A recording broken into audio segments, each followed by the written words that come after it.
안녕하세요. 청소년을 위한 알기 쉬운 진산도의 반장 이정미입니다. 지난 시간에는 천지공사가 역사로 전개된 큰 흐름을 알아보았습니다. 이번 시간에는 20세기 이후 역사의 전개 과정을 상제니 천지공사를 중심으로 자세히 알아보겠습니다. 여러분도 함께 하시면서 천지공사 세계를 체험해 보시기 바랍니다.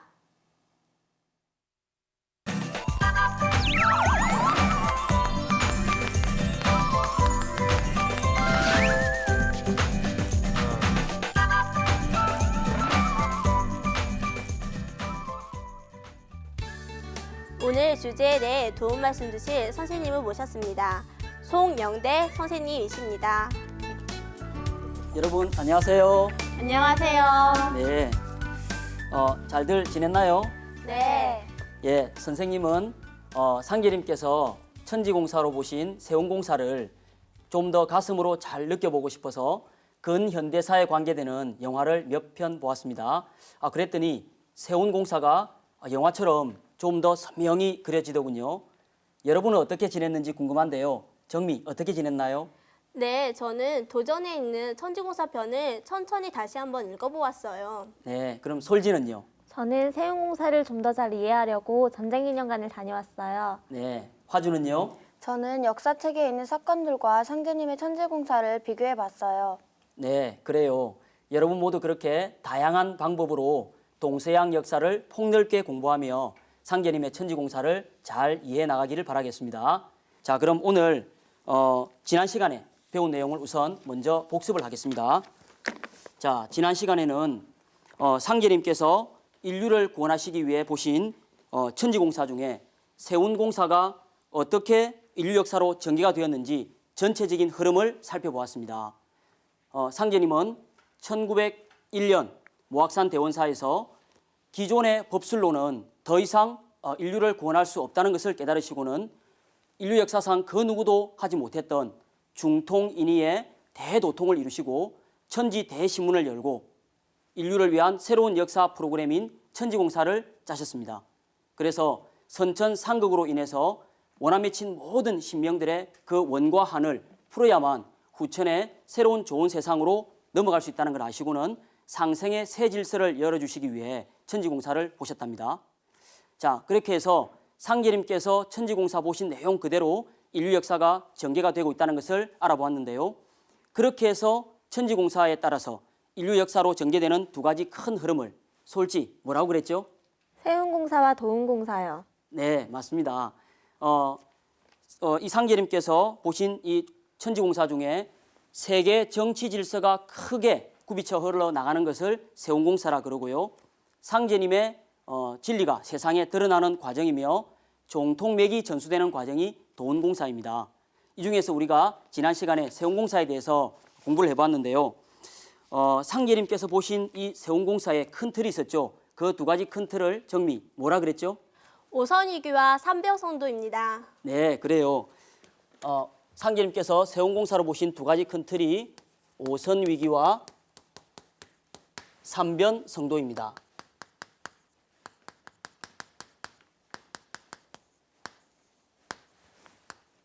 자, 오선위기는요, 5 신선이 바둑판을 둘러싸고 바둑을 두는 형국을 뜻합니다.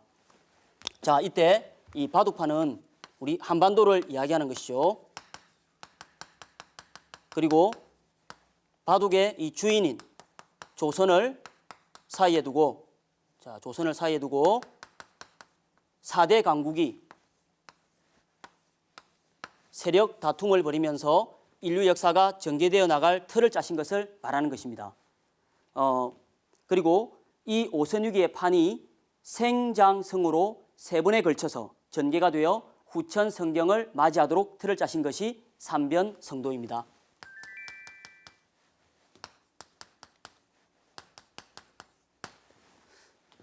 자, 그러면 이 3세판 바둑을 상계님께서 또 우리 전통 씨름에 비유한 것이 있는데요. 화주 그걸 무엇이라고 하나요? 애기판, 총각판, 그리고 상스름판입니다. 네, 잘 기억하고 있군요. 상제님은 두 세력이 서로 대결을 벌이는 전쟁의 구도를 씨름판에 비유를 해주셨습니다. 그것을 애기판과 총각판과 상씨름판이라고 말씀을 해주셨죠. 자, 이렇게 지난 시간에는 세운공사의 큰 틀을 알아보았는데요. 오늘은 지난 시간에 배운 내용을 좀 더 자세히 공부를 해보도록 하겠습니다. 그럼 오늘 배울 내용을 화면으로 확인을 해보겠습니다. 다 함께 화면을 봐주세요. 오늘은 세운공사의 큰 틀인 애기판 씨름, 러일 전쟁과 세계 제1차 세계대전, 그리고 총각판 씨름인 중일 전쟁과 제2차 세계대전, 그리고 상씨름인 6.25 한국전쟁과 통일의 문제에 대해서 함께 알아보겠습니다. 그리고 지금 현재 펼쳐지고 있는 육자 회담의 문제와 천지에 불을 묻으신 화둔공사에 대해서 좀 더 자세히 알아보겠습니다. 자, 이렇게 오늘은 20세기 이후에 대표적인 역사적 사건을 상제님께서 보신 천지공사로 어떻게 실제 역사로 전개가 되었는지를 좀 더 자세히 알아보겠는데요. 우선 애기판 씨름에 대해서 공부를 해보겠습니다. 자, 애기판 씨름은 러일 전쟁과 제1차 세계대전이라고 그랬죠. 애기판 씨름이 왜 일어났고 그리고 천지공사에서 어떤 의미를 갖는지를 알아보겠습니다. 이를 알기 위해서는 당시의 시대 상황을 잘 알아야 되는데요. 상제님께서 강시하셨던 1900년대 그 초에는 전 지구촌에서 식민지 쟁탈전이 가속화되는 바로 그러한 상황이었습니다. 그래서 당시의 서구 열강은 아프리카 대륙에서부터 인도 그리고 중국을 거쳐서 바로 이 동양까지 영토 분할을 하며 식민지 쟁탈전을 마무리하고 이제 조선에까지 침략의 손길을 뻗치고 있는 바로 그러한 상황이었습니다. 그래서 이때 그 상황을 상제님께서는 이제 동양의 형세가 누란과 같아서 내가 붙들지 않으면 영원히 서양으로 넘어가게 된다라고 하셨습니다. 이때 누란이라고 하는 것은 계란을 쌓아놨다는 뜻입니다. 그래서 너무나 그 당시의 상황이 이렇게 위태롭고 급박했다는 것을 말씀하신 것이죠. 그리고 내가 붙들지 않으면 이라고 하시면서 이때 나라고 하는 것은 누구를 말할까요? 바로 상제님이시죠. 상제님께서 붙들지 않으면 이 동양이 영원히 서양에게 넘어가서 식민지가 되어버린다고 말씀하셨어요. 자, 그래서 상제님은 조선을 서양으로 넘기면 인종이 달라서 차별과 학대가 심함으로 살아날 수가 없다라고 하시며 서양 제국주의에서 조선을 건져주시기 위해서 공사를 보신답니다. 그래서 이 상제님은 서양 제국주의를 몰아내고 우리나라를 세계사의 주역으로 이끌어 올리시기 위해서 그리고 후천 문명을 여는 주체민족이 되게 하시기 위해서 애기판 씨름을 붙이신답니다. 그것이 바로 러일 전쟁인 것입니다. 자, 당시 청일전쟁에서 승리한 그 일본은 대륙을 향해서 좀 더 침략의 야욕을 뻗치고 있었고 그리고 얼지 않는 부동항을 확보하기 위해서 남진 정책을 펼쳤던 러시아는 바로 우리나라 조선을 사이에 두고 한 번은 부딪히게 되는 그러한 상황이 되고 있었던 것이죠. 그래서 당시에 힘이 없었던 우리 조정에서는 친일파와 친러파로 나뉘게 되었답니다. 그래서 상제님께서 이 두 세력 중에 어떤 세력을 더 가까이 하는 것이 좋겠느냐, 어떤 세력을 물리치는 것이 좋겠느냐라고 한 성도님에게 물으신 게 있어요. 근데 그 성도님이 상제님께 이렇게 답을 하시는데요. 그 부분을 도전을 통해서 한번 확인을 해보겠습니다. 자, 다 같이 도전 5편 50장을 한번 펴보시기 바랍니다.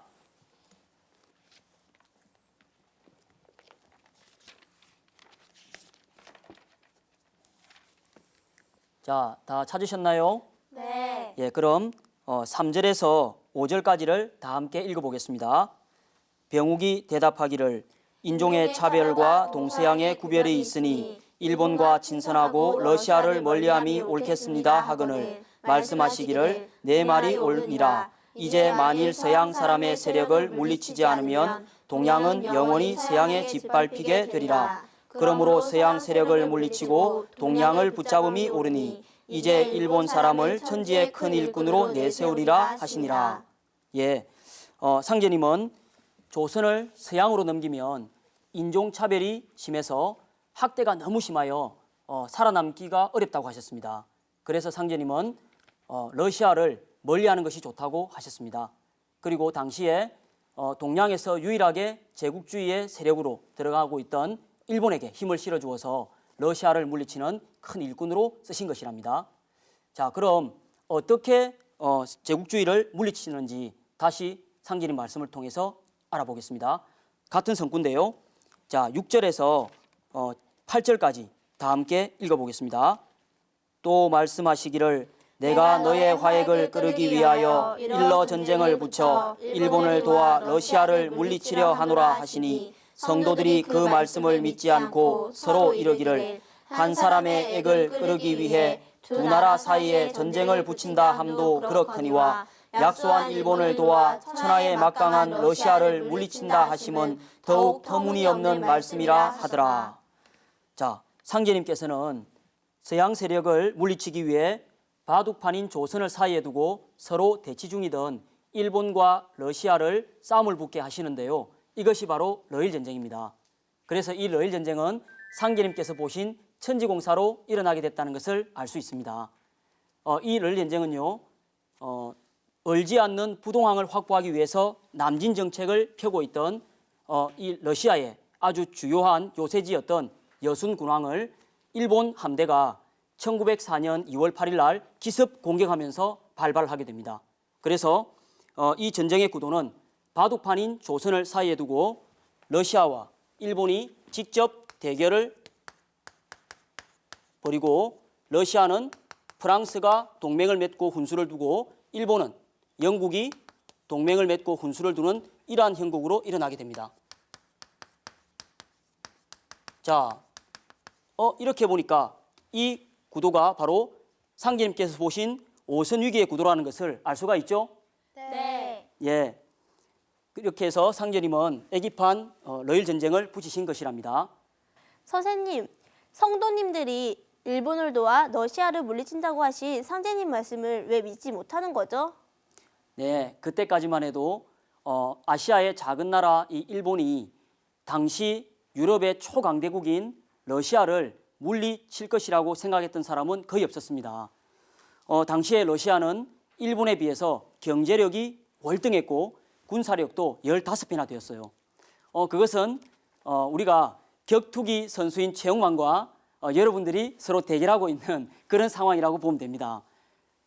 그렇다면 상식적으로 일본이 과연 러시아를 이길 수 있었을까요? 이기기 어려웠을 것 같아요.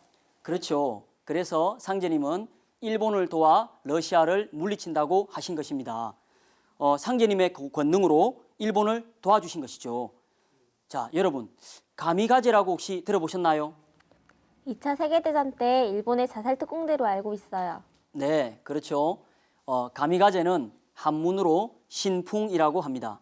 제가 한번 써보겠습니다.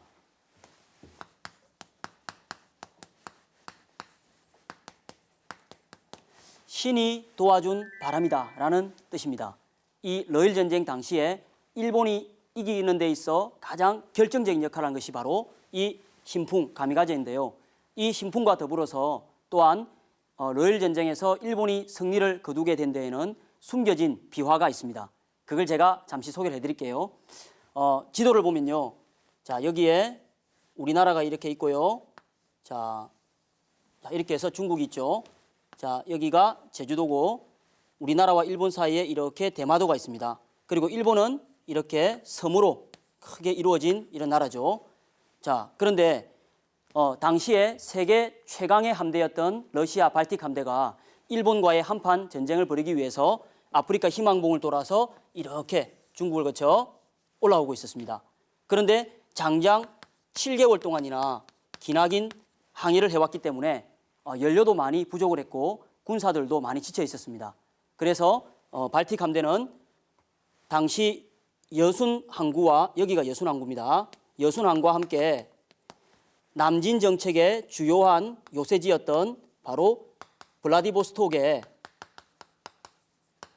가서 연료도 보충을 하고 다시 재충전을 하여서 일본과 한판 전쟁을 벌이고자 하는 계획을 세웠어요.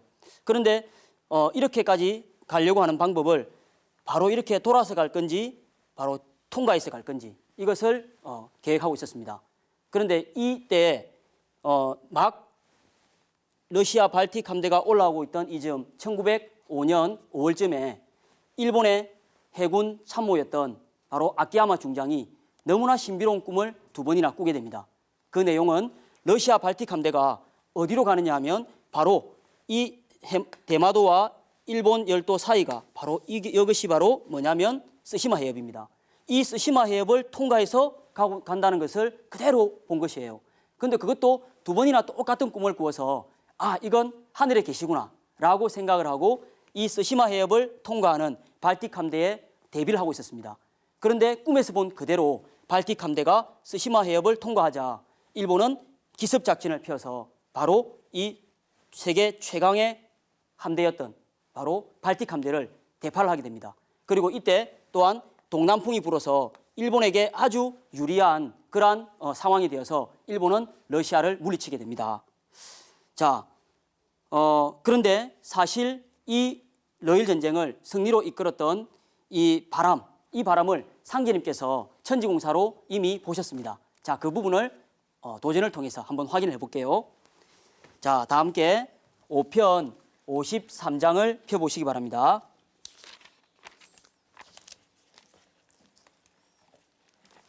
자, 다 찾으셨나요? 네. 예, 5편 53장 3절과 4절을 다 함께 읽어보겠습니다. 이제 49일 동안 동남풍을 빌어와야 하리라. 이 동남풍으로 밀려드는 서양의 기세를 물리쳐야 동양을 구할 수 있으리라 하시고 성도 서너 명을 거느리고 남고 산성으로 가시어 만경대에서 49일 동남풍 공사를 행하시니라. 자, 이렇게 상제님께서 천지공사로 동남풍 공사를 보시는데요. 상제님께서 이 동남풍 공사를 보신 장소가 남고산성이라 되어 있죠.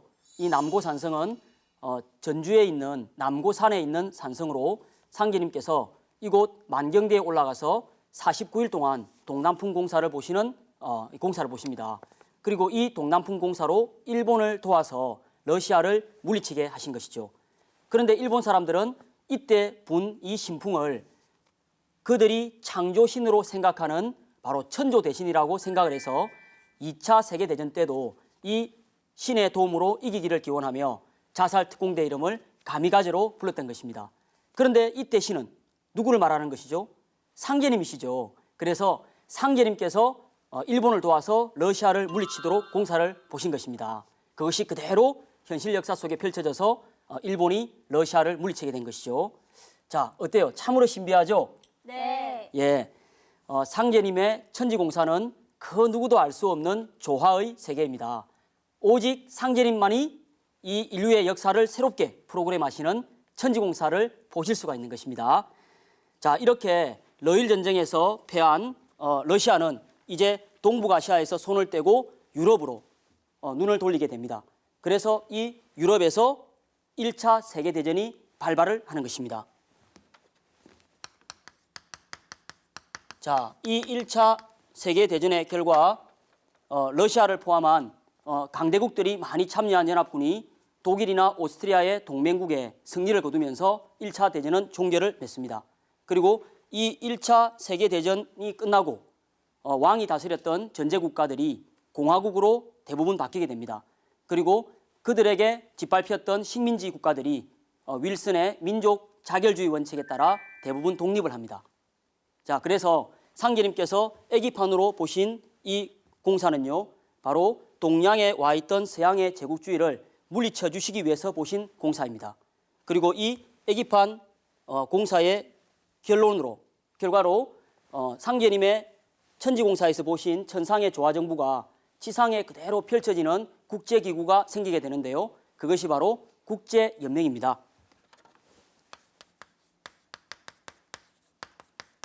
자, 이 국제연맹은 천상조화정부가 지상에 펼쳐지는 첫 단계를 나타낸 것이라고 볼 수 있습니다. 자, 하지만 이렇게 애기판 실험이 끝나고 서양 제국주의가 완전히 물러나지는 않았습니다.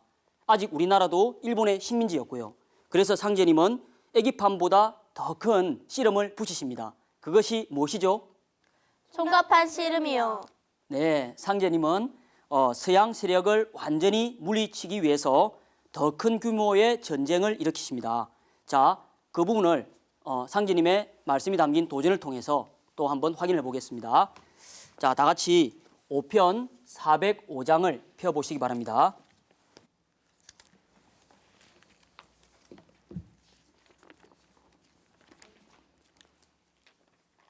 다 펴셨나요? 네. 예, 그럼 1절에서 2절까지 다 함께 읽어보겠습니다. 하루는 상제님께서 말씀하시기를 장차 일청 전쟁이 2번 일어나리니 첫 번째에는 천국이 패하고 말 것이요 두 번째 일어나는 싸움이 10년을 가리니 그 끝에 일본은 패하여 쫓겨 들어가리라 하시니라. 자, 이 러일 전쟁에서 승리한 일본은 대륙 침략의 야욕을 더욱 불태우면서 1931년 만주 전쟁을 일으키게 됩니다. 그래서 만주국을 세우고 마지막 황제 푸이를 만주국의 국가 원수로 앉히게 됩니다. 이러한 과정에서 중일 전쟁이 발생을 하는데요. 상제님은 이 청일 전쟁이 2번 일어난다 그랬죠. 그래서 앞에 만주 전쟁과 중일 전쟁이 일어날 것을 말씀하신 거랍니다. 그런데 이 2번째 일어나는 중일 전쟁이 10년을 가서 그 끝에는 일본이 패하여 들어간다 그랬죠. 자, 이 중일 전쟁은요, 중국과 일본이 직접 판을 대하고 중국은 중일 전쟁이 일어난 직후에 바로 소련과 상호 불가침 조약을 맺습니다. 그리고 일본은 이 중일 전쟁이 발발하기 바로 직전에 독일과 서로 동맹을 맺죠. 그렇게 해서 이렇게 중국과 소련 대 일본과 독일이 한판 대결을 갖는 구조를 갖게 됩니다. 이렇게 보니까 어때요?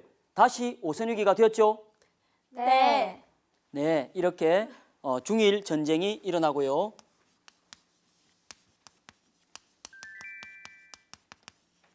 자, 이때 일본을 도와 훈수를 두던 독일이 1939년 폴란드를 침공하면서 세계 제2차 세계대전이 발발을 합니다.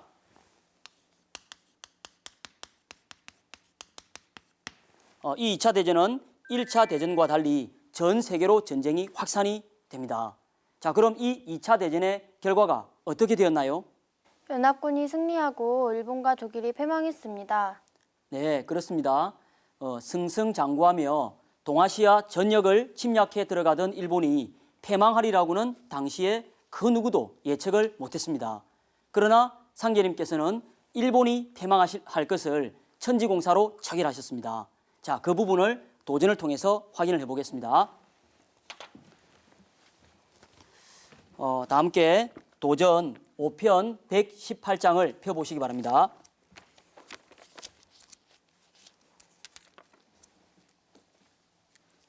다 펴셨나요? 네. 예, 그럼 1절에서 2절까지를 다 함께 읽어보겠습니다. 하루는 상제님께서 말씀하시기를 조선은 원래 일본을 지도하던 선생국이었나니 배은망덕은 신도에서 허락하지 않으므로 저희들에게 일시의 영유는 될지언정 영원히 영유하지는 못하리라 하시니라. 예, 우리나라는 일본에게 문화를 전수해 준 스승국입니다. 이미 백제시대 때 왕인 박사가 건너가서 여러 가지 학문과 문화를 전수를 해줬고 또 도자기 문화도 일본에게 전수가 되었죠. 그런데 그들은 그런 스승국인 우리나라를 식민지로 삼고 폐악을 저질렀습니다. 여기에 그치지 않고 또 일본은 그들에게 근대 문명으로 들어갈 수 있도록 그 길을 열어준 미국을 침략을 하게 됩니다. 그것이 유명한 1941년에 일어났던 진주만 기습 사건이죠. 상제님께서는 배은망덕은 만사신이다 라고 말씀하셨습니다. 배은망덕, 은혜를 저버리고 배신을 하면 만사신, 만번 죽어 마땅하다라는 말입니다. 증산도 사상에 보은 사상이 있습니다. 이 보은은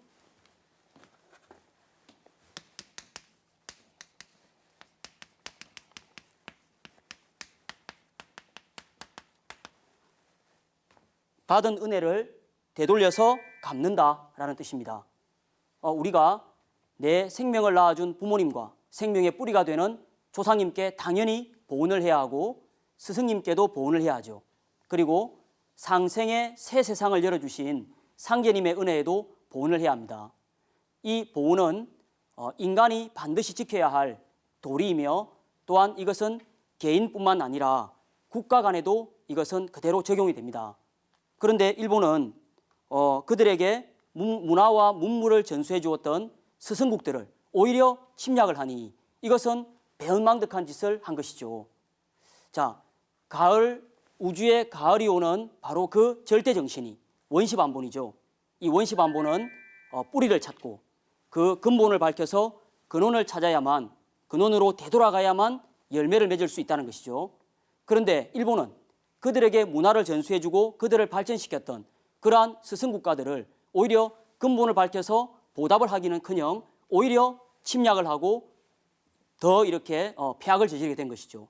그래서 이 일본은 우주의 가을에 신도 세계에서 도저히 용납이 되지 않는 폐사유를 범하게 된 것이랍니다.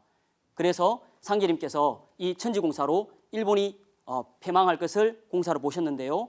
일본은 히로시마와 나가사키에 원자폭탄을 맞으며 처참히 망하게 된 것이랍니다.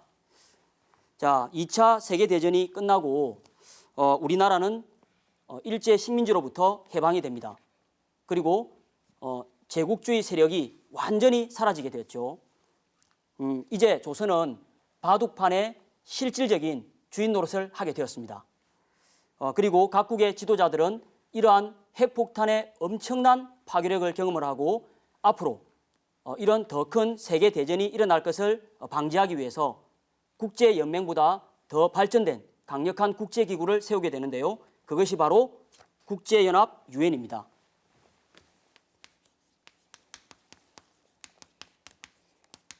자, 이 국제연합은요, 천상조화정부가 지상에 실현이 되는 바로 두 번째 단계라는 것을 알 수가 있습니다. 자, 삼변성도로 이렇게 이루어지는 세운공사 중에서 애기판과 총각판 실험에 대해서 알아보고 있는데요. 자, 이제 수행을 하면서 잠시 쉬어가는 시간을 갖도록 하겠습니다. 오늘도 김미순 선생님이 가르쳐 주실 건데요. 다 함께 불러볼까요? 김미순 선생님, 알려주세요.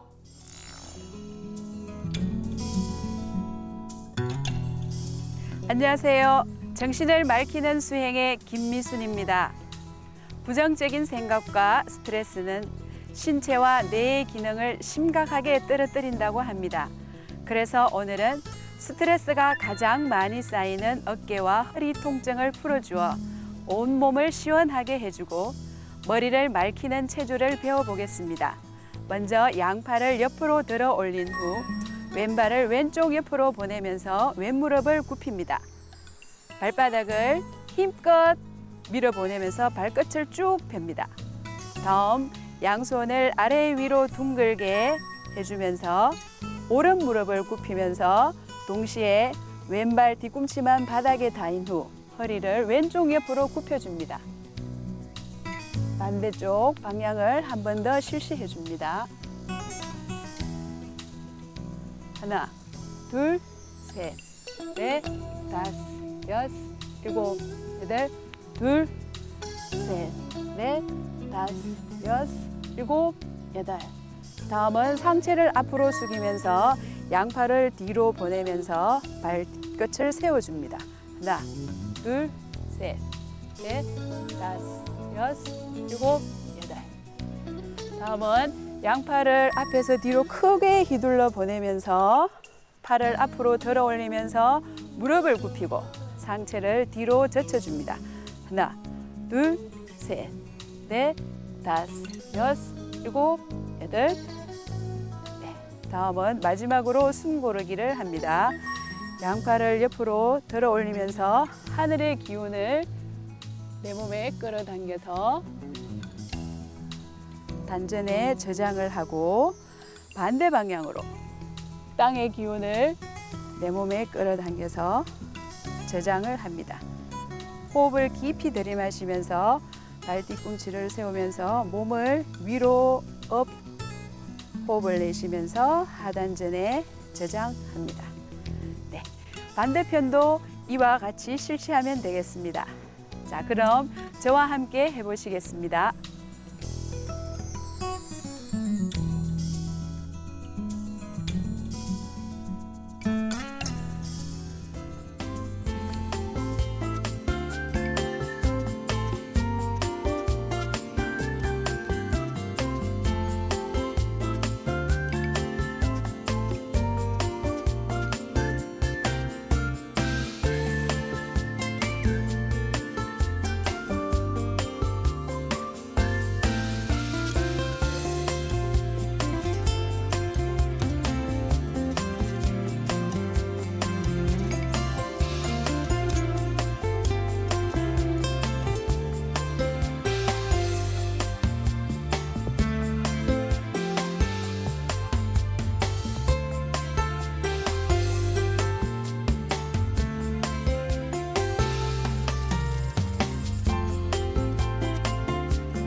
몸이 훨씬 가벼워졌죠.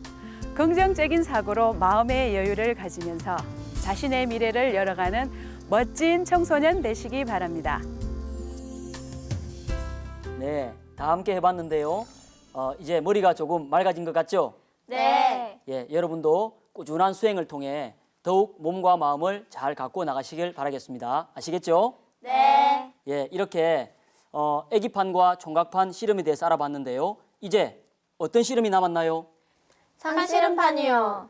네, 일본은 쫓겨 들어갔지만 소련과 미국이 우리나라에 진주하면서 남한은 미국이, 북한은 소련이 각각 신탁 통치를 하며 안으로는 또한 좌우익의 대립이라는 갈등을 겪다가 1948년에 남한과 북한은 각기 독자적인 정부를 수립하며 분단의 길을 걷게 된답니다. 이렇게 우리나라가 또 나뉘어지고 38선이 그어진 것도 그냥 우연하게 된 것이 아니라 이것 또한 상제님의 천지공사에 의해서 된 것인데요. 자, 그 부분을 도전을 통해서 다 함께 읽어보겠습니다. 다 함께 5편 7장을 펴보시기 바랍니다. 자, 다 펴셨나요? 네. 예, 1절에서 3절까지 다 함께 읽어보겠습니다. 하루는 상제님께서 말씀하시기를 현아 대세가 씨름판과 같으니 애기판과 총각판이 지난 뒤에 상씨름으로 판을 마치리라 하시고 종이에 태극 형상의 선을 그리시며 이것이 38선이니라 하시니라. 또 말씀하시기를 씨름판 대는 조선의 38선에 두고 세계 상씨름판을 붙이리라. 예, 여러분 100년 전에 우리나라에 38선이 없었죠. 이 말씀처럼 천지의 이법을 주재하시는 상제님의 명으로 우리나라가 38선을 경계로 나눠지게 되었고요. 남한은 미국과 일본이 그리고 북한은 중국과 소련이 군수를 두면서 마지막 3변 세 번째 상실험판의 대결 구조를 갖게 됩니다.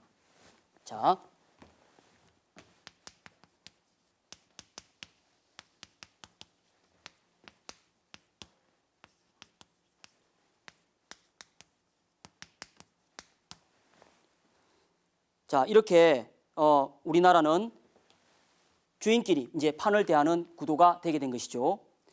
자, 이렇게 되면서 1950년에 동족 상잔의 비극인 남북 전쟁이 발생을 하게 되고요. 이 전쟁은 전 국토를 폐허로 만들면서 3년간 지속되다가 막을 내리게 됩니다. 자, 그리고 상제님께서 그으신 태극 모양 그대로 지금의 38선이 그어지게 된 것이죠. 그것을 우리는 휴전선이라고 합니다. 이 한국 전쟁은 상실험 전쟁의 초반일 뿐 아직 전쟁이 끝나지 않았습니다. 자, 이렇게 휴전이라는 말 자체에는 전쟁을 쉬고 있다는 뜻이 들어있죠. 그래서 실험은 승부를 내야 끝이 나는 거잖아요. 그렇다면 앞으로 실험을 결정짓는 마지막 한판 또 대결이 있겠죠? 네, 상제님께서 세계 질서가 상실험의 마무리로 들어가는 그러한 첫 신호탄을 알리는 것이 있다고 하셨습니다. 자, 그 부분을 도전을 통해서 또 확인을 해보겠습니다. 자, 역시 5편 7장인데요. 3절에서 4절까지 말씀을 읽어보겠습니다. 자, 읽어보겠습니다. 또 말씀하시기를 씨름판 대는 조선의 38선에 두고 세계 상실험판을 붙이리라. 만국 재판소를 조선에 두노니 씨름판에 속아 나가면 판을 걷게 되리라. 자, 여기에서 이 4절에 있는 말씀이 아주 중요한데요. 이 부분만 다시 큰 소리로 다 함께 읽어보겠습니다. 만국 재판소를 조선에 두노니 씨름판에 속아 나가면 판을 걷게 되리라. 자, 이번에 이 바둑판인 한반도를 사이에 두고 붙는 이 씨름을 상제님은 단순한 남북한의 싸움이 아니라 세계의 씨름판인 세계 상씨름이라고 하셨어요. 자, 씨름판에서 마지막 승자가 결정이 될 때 그 마지막 승자를 결정짓는 그 씨름을 상씨름이라고 하는데요. 이 상씨름에서 따가는 상품이 뭔지 혹시 아세요? 소 아닌가요? 네, 맞습니다. 전통 씨름에서는 소를 상품으로 걸죠. 자, 천하장사를 가리는 이 결승전이 시작되기 전에 딱 상품인 소를 몰고 나와서 씨름판을 한 바퀴 쓱 돕니다. 그것은 바로 앞으로 이 마지막 상실험이 결승전이 이제 바로 진행될 것이라는 것을 미리 알리는 신호인 것이죠. 자, 혹시 그런데 이 38선에 직접 소가 나간 사건이 있었는데요. 그것을 혹시 아는 사람 있나요? 혹시 정주영 회장이 소를 몰고 방북했던 것이 아닌가요? 이야, 어떻게 알았죠? 맞아요, 그겁니다. 애기판 실험이나 총각판 실험, 그리고 6.25 한국 전쟁은 여러분들이 겪어보지 못했던 역사적 사건이었기 때문에 역사책에서나 볼 수가 있죠. 그런데 지금 이 사건은 여러분들이 직접 겪었던 사건이에요. 그러니까 여러분들은 상제님께서 보신 이 천지공사의 현장에 지금 살고 계신 거예요. 아마 여러분도 기억하겠지만 1998년에 고 현대 그 명예회장이었던 정주영 회장이 서산에 농장을 사서 거기에서 소를 이렇게 딱 키워서 500마리나 되는 소를 통일소라는 이름으로 북한으로 몰고 간 사건이 있었죠. 저도 그 당시에 TV를 보고 깜짝 놀랐어요. 상제님께서 씨름판에 소가 나간다고 하셨는데 그것이 그대로 역사에 전개가 된 것이에요. 얼마나 충격적이고 또한 상제님의 천지공사가 이렇게 실현되는구나 하는 것을 피부로 느낄 수가 있었습니다. 자, 이렇게 해서 이 씨름판에 소가 나간 것은요, 바로 판을 긋게 되는 그 신호탄이 되어가지고 그 이후에 남북 경제 협력이라든지 또한 남북 교류가 아주 이렇게 활발하게 진행이 되었고 분단 반세기 만에 처음으로 2000년 6월 15일에는 남북 정상회담이 처음으로 열리게 되었답니다. 그리고 그 이후에 뭐 금강산 관광이라든지 또는 경의선 철도를 연결하는 것, 그리고 개성공단이 건설되는 것 등 아주 남북 간의 평화 분위기가 빨리 이렇게 조성이 되면서 세계 상실험의 경계선인 휴전선이 차츰차츰 허물어지고 있는 것입니다. 그것은 바로 판을 긋고 있는 지금 그런 과정에 있는 것이죠. 자, 그런데 상실험을 마무리 짓는 이 판을 긋는 과정에서 세계가 해결해야 할 가장 중요한 문제가 하나가 있습니다. 지난 시간에 오선 위기의 이 형국이 지금 역사 속에 펼쳐지고 있는 것이 뭐라 그랬죠? 육자회담이라고 하셨습니다. 그래요. 주인이 남과 북으로 나뉘어서 이제 이 주인과 4대 강국이 회담을 하는 그것이 바로 육자회담이라 그랬죠. 근데 이 육자회담을 왜 하는 걸까요? 북한을 비핵화시키기 위해서 하는 것으로 알고 있습니다. 네, 그렇습니다. 북한의 핵시설을 해체를 시켜 핵무기를 만들지 못하도록 하는 것이죠. 그런데 상제님께서는 이 핵무기를 사용하지 못하도록 이미 천지공사로 짜놓으셨어요. 자, 만약에 전 세계에 있는 핵무기가 다 터진다면 어떻게 돼버릴 것 같아요? 다 타서 죽고 아무도 살아남지 못할 것 같아요. 네, 그렇겠죠. 만약 북한이 핵을 가지면 일본도 핵을 가지려 할 것이고 남한도 핵을 가지려 하겠죠. 그러면 이 중에서 어느 한 나라만 핵을 터뜨리면 핵전쟁이 일어나겠죠. 상제님은 이 상극의 원한이 폭발하면 우주가 무너져 내린다고 하셨습니다. 이 상극의 원한은 인류를 파멸시키는 상극의 불덩어리로 작용을 해서 더욱더 강력한 기운을 뿌리며 드러나게 되는데요. 그 상극의 불기운이 유형화되어서 살상 무기로 드러난 것이 바로 핵무기입니다. 그래서 상제님은 이 상극의 원한을 묻는 바로 그러한 것을 이 상극의 불덩어리가 드러난 핵무기를 묻는 것으로서 상제님은 공사를 보신 것입니다. 그래야만 선천의 원한을 해소하고 후천의 새 세상으로 넘어갈 수가 있기 때문이죠. 그래서 이 불을 묻는 비핵화시키는 바로 이 공사를 상제님은 화둔공사라고 하셨습니다. 자, 이 화둔공사에 대한 내용을 성구를 통해서 상제님 말씀을 통해 확인해 보겠습니다. 자, 다 함께 5편 229장을 펴보시기 바랍니다.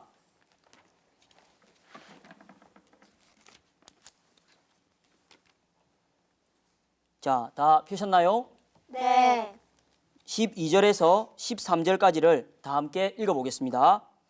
말씀하시기를 만일 변산 같은 불덩어리를 그냥 두면 전 세계가 죄가 될 것이니라. 그러므로 내가 이제 그 불을 묻었노라 하시니라. 예, 상제님은 이 불덩이를 묻으셨다고 하셨습니다. 자, 이 상극의 원한이 터져 나오는 이 불은요, 인간 내면에 있는 모든 분열의 그러한 어떤 불과 그리고 선천상극으로 인해 맺히고 쌓인 모든 원한 맺힌 신명들의 그러한 갈등과 분열, 그러한 그 원통한 그런 기운들이 다 이렇게 맺혀서 나오는 무형의 이러한 불기운과 또 그것이 인류를 멸망시키는 그런 문명으로 드러난 바로 유형의 불인 온갖 살상무기로 드러나게 됩니다. 그 대표적인 것이 바로 핵무기인데요. 그래서 상제님께서는 이 지금 북한의 핵무기를 묻는 바로 이 공사를 통해서 지구촌에 있는 모든 살상무기와 그리고 불기운을 다 해소를 시켜서 전쟁이 없는 평화로운 세상을 건설해 주신 것이랍니다. 그리고 그것이 바로 화둔공사의 궁극적인 목적이라 볼 수가 있죠.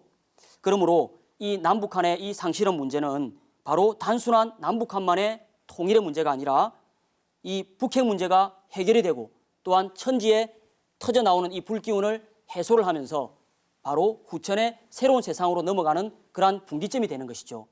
그래서 전 세계의 지도자들은 알든 모르든 바로 이러한 비핵화를 위해서 서로 모여서 육자회담을 벌이고 있는 것이죠. 자, 이제 이 화둔공사에 대해서 잘 이해가 되시겠어요? 네. 자, 상제님께서 이제 이 상극의 운을 끝맺으려 함에 큰 화액이 함께 일어난다고 이야기를 하셨습니다. 실험은 성부를 가리기 위해서 하는 것이죠. 자, 지금 휴전 상태는 삿발을 계속 잡고 엎치락 뒤치락 지금 하고 있는 거죠. 자, 그럼 언젠가는 성부가 나야 되잖아요. 그래서 상제님은 상실험이 넘어간다라고 이야기를 하셨습니다. 우리가 실험에서 기술을 딱 걸고 상대를 딱 넘기면서 결판이 나게 되겠죠. 그래서 상제님께서는 앞으로 이러한 상실험이 결판이 한번 난다라고 말씀을 해주셨어요. 자, 그럼 어떻게 그것이 전개될까요? 그것은 상제님의 천지공사의 모든 내용이 담겨 있고 인류 역사의 새로운 역사 프로그램이 담겨 있는 이 도전을 잘 탐독해 보시면 알 수가 있답니다. 여러분도 꾸준히 도전을 보시면서 천지공사의 세계를 잘 이해하시기 바랍니다. 자, 상제님께서 인류의 역사를 설계하신 천지공사에 대해서 공부를 지금 하고 있는데요. 오늘은 이렇게 대우주 통치자이신 상제님을 만나 신앙하고 있는 성도를 또 우리가 다시 만나보겠어요. 오늘은 강석군 성도님을 만나보겠는데요. 다 같이 화면을 통해서 한번 만나보겠습니다. 화면을 봐주세요. 안녕하십니까. 저는 태전 용전도장에서 신앙하고 있는 강석군 신도입니다. 이렇게 만나 뵙게 돼서 반갑습니다.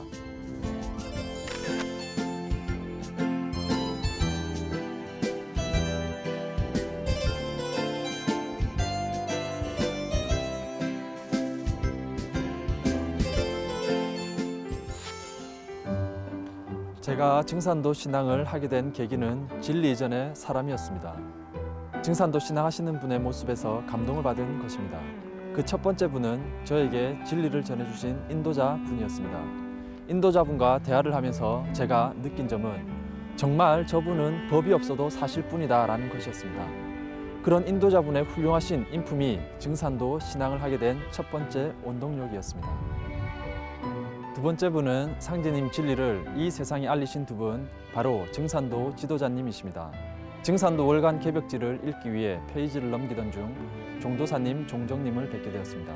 그때 제 머릿속에는 이분은 남다르시다, 정말 참 스승이시다 라는 생각이 많이 들었습니다. 두 분의 진리 말씀이 기록된 부분을 읽고 또 읽었던 기억이 많이 납니다.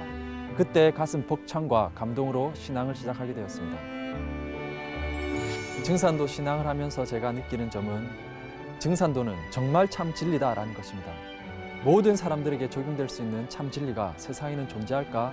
라는 의문을 많이 가졌는데요. 정말 이 세상에는 참 진리가 존재하고 그 진리가 바로 증산도 진리라는 것을 시간이 흐르면서 뼈저리게 느끼고 있습니다. 그리고 신앙을 통해 보람된 점은 세상 사람들을 위해, 인류를 위해 봉사를 할 수 있다는 것입니다. 부족한 제 자신이 증산도 진리를 통해 세상에 봉사할 수 있음에 보람을 느끼고 깊은 감사를 드립니다.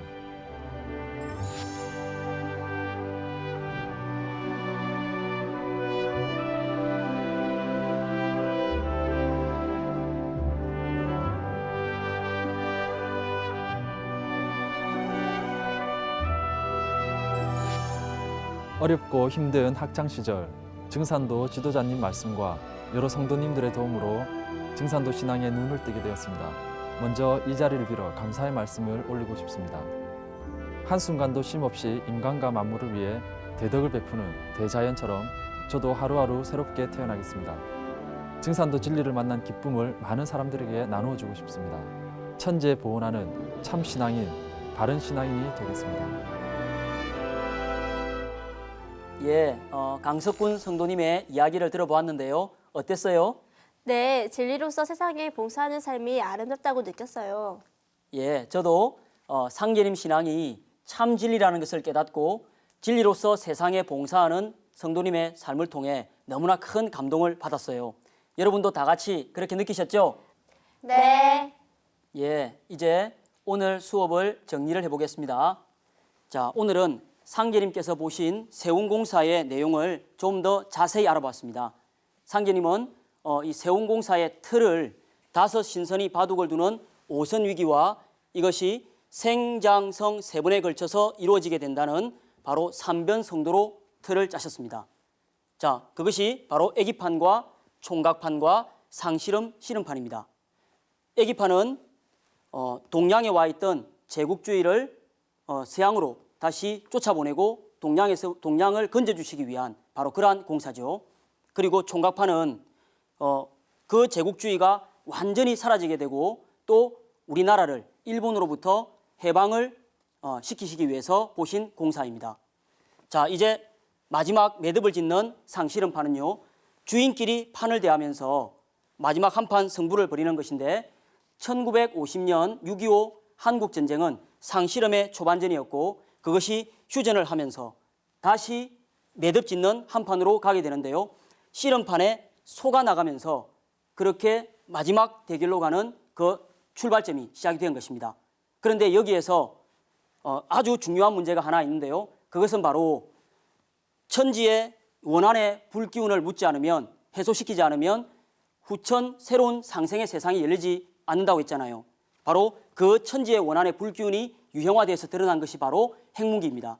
그래서 이 북한의 핵 문제를 해소시키면서 비핵화시키는 과정으로 지금 육자회담이 상계님께서 짜놓으신 이 천지공사의 틀대로 진행이 되고 있는 것을 알 수가 있죠. 그리고 이 천지의 불기운을 완전히 묻고 해소를 시키면서 상계님은 후천의 새로운 세상을 열어주시게 됩니다. 자, 그런데 지금 우리는 바로 이 상실험판 마지막이 매듭 지어지는 바로 이 천지공사의 마지막 매듭이 지어지는 이 시간대에 우리는 살고 있는 것이죠. 그리고 앞으로 새로운 후천 선경 세상을 건설하는 바로 주역이 바로 우리가 되는 것입니다. 오늘은 이렇게 20세기 이후의 인류 역사가 상계님께서 보신 천지공사대로 전개가 되고 있다는 것을 알아봤습니다. 오늘 공부를 통해 무엇을 느낄 수 있었나요? 정미? 북핵 문제가 상실험판을 매듭 짓는 중요한 문제라는 것이 피부에 와닿았어요. 네, 화주는요? 저는 일본이 배은망덕한 행위 때문에 패망했다는 걸 알고 보훈의 중요성을 깨닫게 되었어요. 예, 솔지는요? 저는 상제님께서 서양 제국주의 세력을 물리치시기 위해 일본을 일군으로 쓰셨다는 게 너무 신기했어요. 네, 자, 다음 시간에는 후천 가을 개벽의 실제 상황은 어떻게 펼쳐지는지, 그리고 상계님께서는 어떻게 개벽을 극복하고 후천 선경을 여시는지 그 구원의 법방에 대해서 알아보겠습니다. 자, 그럼 이상으로 오늘 수업을 마치겠습니다. 여러분 수고하셨습니다. 고맙습니다.